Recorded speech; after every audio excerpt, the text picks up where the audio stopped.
Empiezo por lo que a mí me parece que está de por medio, que es el Congreso.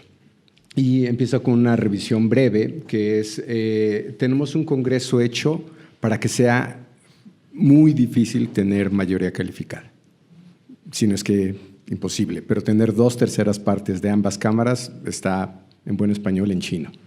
Y es básicamente por un diseño de Congreso, no es porque de pronto no haya una fuerza política que lo pudiera lograr, pero tener en el Senado, por ejemplo, diputados de primera minoría o de representación, perdón, senadores de primera minoría o de representación proporcional, digamos, han sido correcciones que se han dado con el tiempo para compensar digamos, la representación política, que no geográfica. Digamos, en México tenemos el caso como que un senador de Colima vale lo mismo que el del Estado de México. En Estados Unidos sería la población de California 65 veces la de Wyoming, ¿no? Por ejemplo, tenemos los mismos problemas de representación, pero por lo menos en términos políticos hay un intento de compensación. Esta es una revisión rápida de algo que ya había dicho Lorena. Tenemos que considerar que, digo, siempre tenemos la elección más grande de la historia, hay 20,000 posiciones en disputa. Esto no es un tema menor, 30 de los 32 estados tienen, por poner nada más un cargo, elecciones de congresos locales. A lo mejor a ustedes no les interesa mucho que pase en Campeche, Nayarit, Sinaloa, pero si fueran el gobernador y su cuenta pública depende de eso, les aseguro que estarían más metidos que en la presidencial, ¿no? Y ese es un efecto que, digamos, si bien en la literatura se conoce como coattail effect, el efecto coletazo, dadas estas elecciones es muy probable que tengamos una especie de efecto coletazo inverso, es decir, que las elecciones locales acaben impactando la elección presidencial. Dice el reglamento del INE que si tú tienes una elección local, digamos como va a ser la Ciudad de México, te dan 3 boletas para la federal, 3 para la local, pero aunque el orden es que primero pases a la mesa federal y luego a la local, como si alguno de ustedes ha sido funcionario de casilla, sabrá que ese orden no siempre se respeta y depende por qué puertas entre, y entonces a lo mejor uno termina votando primero en la local o la federal. Esas cosas importan en una elección. Y siguiendo con este argumento, de esos, digamos, de estas que son las elecciones más emblemáticas, más allá de las de ciudades importantes y congresos, tenemos estos 9 estados que tienen 121 escaños en sí mismos, ¿no? Es decir, Chiapas, Ciudad de México tiene 22, Jalisco tiene 20, Veracruz tiene 19, y de esas varias están cerradas o no las va a ganar Morena. Que una forma de dividir esto es las que ya tiene Morena y las que digamos, las que no gobierna hoy, o las que están cerradas abiertas, como lo quieran ver, pero prácticamente todas estas, salvo Tabasco y Chiapas, están más cerradas para Morena que la presidencial, lo cual implica split ticket, voto dividido o sí. Digamos, Guanajuato no lo van a ganar o está muy complicado, Jalisco está muy complicado, Yucatán está muy complicado. La Ciudad de México está infinitamente más cerrada que la nacional. Morelos está más cerrada, Puebla aparece un dato muy generoso hoy para Armenta, honestamente creo que va a ser menos, van a ser yo creo que 10 puntos, 12 si acaso, pero todas están más cerradas salvo Tabasco y Chiapas, lo cual implica voto dividido. Esto es cortesía, reconocimiento a Oráculos, ¿no? para que vean que tomamos en cuenta los promedios que hacen los colegas. En esto solamente tendría un par de observaciones. Si ven aquí la diferencia promedio es de 22 puntos, se ve claramente el crecimiento de Álvarez Maínez. A manera, digamos, de análisis general, y ya lo mencionó mucho Jorge, va más allá de los debates, va más allá, incluso diría de la propia estrategia, que ha sido muy exitosa. El espacio existía. Cuando hicimos la simulación de MC con Marcelo Ebrard, si recuerdan en términos políticos, se rumoró la posibilidad de que él se pudiera ir con MC, MC llegaba a 15 puntos. Es decir, ese espacio siempre existió. El tema es si había alguien que lo pudiera ocupar, y parece que pues es muy difícil que un candidato tenga el tono, el tema y el segmento. y Álvarez Maínez lo está haciendo, y si quieren elaboro un poco más.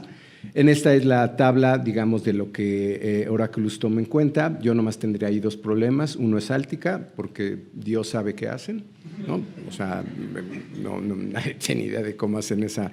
Y en el caso de, digo, un colega de mucha reputación, pero que también serviría tener más transparencia, que es el Financiero. No sabemos, o sea, sabemos que es un método mixto, telefónica, vivienda, pero ponderadores no sabemos, ¿no? Esta es una compilación que hace Consulta, que es interesante porque Consulta tiene T-Research y publica en El Economista, o sea, ahí publica dos de las suyas, entonces pues creo que pesa más en el promedio. Y si ven aquí solamente toma en cuenta, salvo T-Research, todo lo demás es, y esta que mencioné del Financiero, es cara a cara en vivienda. Y aquí tal vez el dato relevante es ¿Cuál es la diferencia? Apuntador no. Bueno, es la columna que dice diferencia efectiva. Y si ven, pues todos están casi por arriba de 20. Creo que solamente somos 3 que estamos por debajo, que es GEA-ISA, el Financiero precisamente y nosotros. Pero digamos, eso sería como una primera división en estos datos. ¿Quién está arriba de 20 en la diferencia y quién está abajo? Nuevamente, tomando en cuenta solamente las que están hechas cara a cara en vivienda. Un par de slides sobre metodología. Estamos en un momento más irónicos para la industria porque los partidos políticos están en realidad realizando sus elecciones primarias con encuestas, a falta de otro mecanismo, pero tenemos la mayor difusión de publicidad disfrazada de investigación. Creo que nunca hemos vivido esto, ¿no? Bajo el argumento de yo tengo la tecnología y yo sé cómo lo hago, pero no te lo puedo revelar porque pues, es secreto industrial, ¿no? Es como decir, tengo el secreto de la Coca-Cola, entonces perdón, pero no puedo. Eso, si ustedes lo dicen en buena parte de las democracias del mundo, en una conferencia como ESRA, ESOMAR, WAPOR, se ríen a carcajadas de quien lo diga. Porque eso es el principio básico de la ciencia social: transparencia, replicabilidad, validación. Y el problema que estamos teniendo en México es ese, básicamente, que digamos, como los que circulan su información por redes sociales y no aparecen en un medio como tal, pues no tienen por qué entregar ni bases de datos, ni con tener un buen PowerPoint, ¿no? Les basta, una buena forma de distribuir. Pero pues, básicamente los códigos de SOMAR y WAPOR, que creo que varios es lo que más respetamos o por lo que nos regimos, o digamos WAPOR comprende APOR, el código básico es transparencia. Y la forma de tener más fácil transparencia, la verdad es que es con las mediciones cara a cara, ¿no? Bueno, y simplemente no existe tal cosa como las encuestas por Internet, ese es un invento. Existen paneles por Internet. ¿Qué es lo que hace el Pew Research? ¿Qué es lo que hace Chicago en su departamento de sociología? Es lo que hace NORC, es lo que hace Ipsos Internacional, paneles por Internet. Ipsos, por cierto, que es de los mejores que tiene un panel internacional, advierte que para lo que publica, su muestra no es representativa para 12 países, incluido México. Incluye Argentina, incluye la India, y para otras 18, 20 democracias, dice, aquí sí créetela, te estoy dando el dato sobre mi panel, ¿no? Pero bueno, son de los… por ejemplo, si nos comparamos con otros países de América Latina, hace poco me enteré en un foro de esta naturaleza que en Perú solamente se puede publicar si son encuestas cara a cara. No pueden publicar ustedes otra cosa. En Brasil, si ustedes no dicen claramente qué hicieron, las penalizaciones son espectaculares. Y bueno, Argentina y Chile no tienen el problema que estamos teniendo, por el propio gremio se regulan más. Por ponerle peso a esto, digamos que esta es la 5ª elección que tenemos a nivel presidencial, empezando por el 2000. ¿Y cuál es la historia de estas? Bueno, pues ciertamente, como ya decía Lorena, empezábamos con una elección donde la Bastida estaba arriba, pero termina ganando Fox por 7 puntos. La elección de 2006, el propio ex candidato Calderón, al inicio de su campaña, dice voy 10, 11 abajo, pero ahí les voy, febrero, y acaba .56 arriba. Un caso muy criticado de sobreestimación, en el caso de Peña Nieto, donde terminó por una diferencia de 6 puntos, y había mediciones como las tenemos ahora, o similares, de 15 a 20 puntos. Y finalmente una que es totalmente inusual, que es 2018, que ya teníamos, depende de la serie que vean, pero todas vienen de estar más cerradas, a abrir. En la nuestra tenía 20 y acabó en 30, 31, ¿no? Entonces, si vamos a esta breve historia, ¿qué es lo más probable desde que esto empezó? Pues que se fuera a cerrar, ¿no? Y aquí es donde empiezan los problemas. Esto es la Ciudad de México en el 2021. Es una correlación muy sencilla de la preferencia por PAN, PRI, PRD con la participación por casilla. Es decir, esto no es encuestas, no son datos duros. Es las casillas donde obtuvo mayor preferencia PAN, PRI, PRD fueron las que más votaron. Y esto es Morena en esa misma elección. Entonces, ustedes podían ver Álvaro Obregón, Miguel Hidalgo con casillas de PAN 80%, con participación de por ahí 80-90%, y esto es el Estado de México. Este es Alejandra del Moral, ¿no? Que tuvo en promedio su casilla que ganó tenía 60 de participación, y esto es Delfina Gómez. En promedio, la casilla que ganó tenía 40 de participación. Esto va a pasar otra vez. Lo que no sabemos es, en inglés diríamos slope, perdón porque esta ya me ayudaron a prepararla y entonces la pendiente, el slope, ese es el tema, ¿no? Y otro tema que me parece que no es menor, los niveles de conocimiento de la elección, si los ponen por fuerza política, los de la oposición conocen más en fecha precisa la elección. Esta es una variable proxy de participación. Ustedes me pueden decir que sí, son los mejores ciudadanos, siempre votaron en la pasada, pero si no se sabe en la fecha de elección, no están en la elección. Entonces, esta es una variable que nos es muy útil. Y los niveles, si lo comparamos con otros años, que no está aquí está por meses recientes, pero si lo comparamos con 2006, 12, 18, es muy parecido, con un problema. Esta elección va a ser en junio, no en julio. Ese mes de diferencia de involucramiento del ciudadano puede impactar la participación.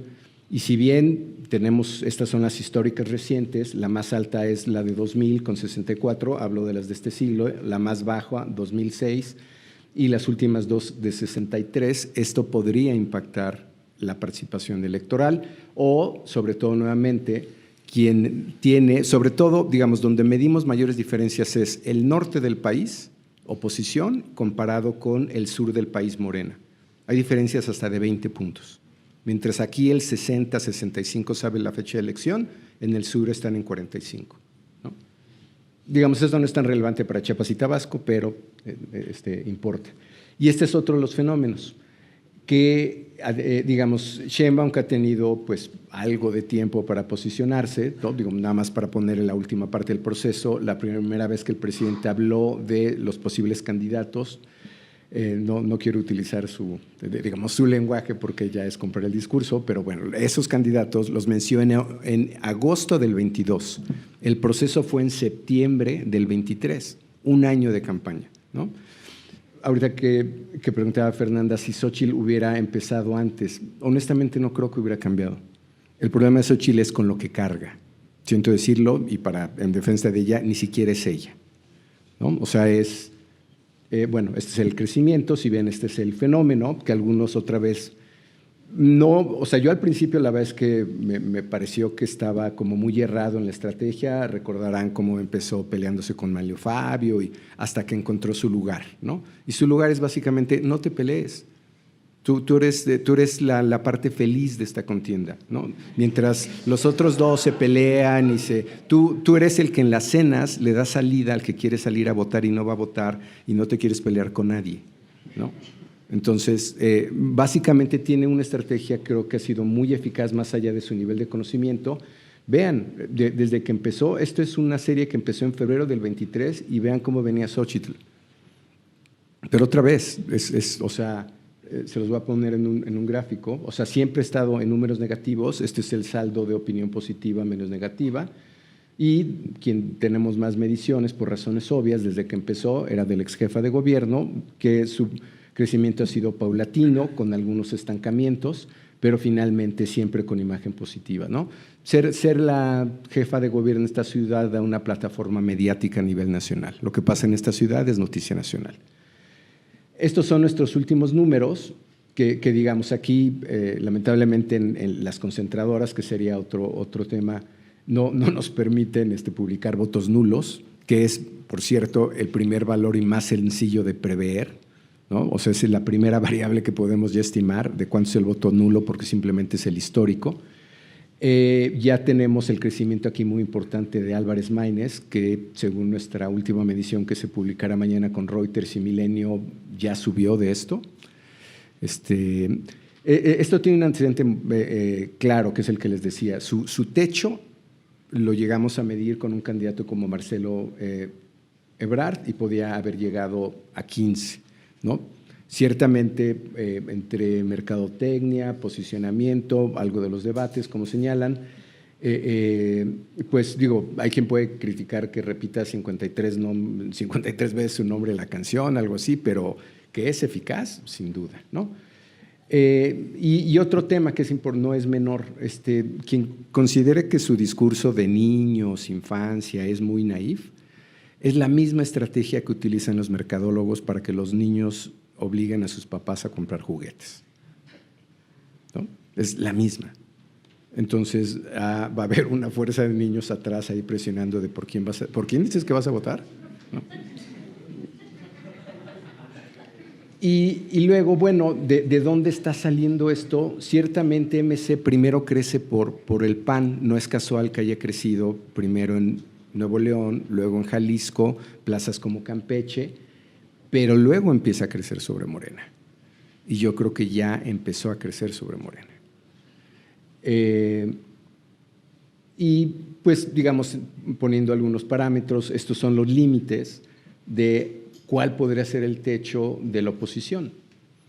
O sea, ese 36, de hecho, está subestimado, que nunca votaría por el PRI, puede llegar a 42, 44%. Pero en el agregado, 62% de la gente, ¿no?, en esta mención dice que nunca votaría por la oposición. ¿Cuál es el techo de la oposición bajo estos parámetros? 38, o por ahí, ¿no?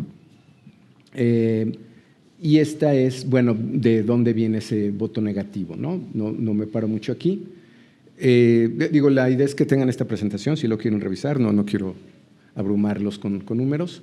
Entonces son los temas de la elección con sus ventajas y desventajas. Economía, siempre economía, muy a favor del oficialismo, ¿no? La gente está… Por eso cuando empecé a ver las campañas de Xóchitl también era como, o sea, en esta idea de nos estamos perdiendo el nearshoring y entonces podríamos estar mejor, ¿no? O sea, como un discurso de es que alguien se llevó tu queso, ¿no? Y la gente así como, ¿cuál queso?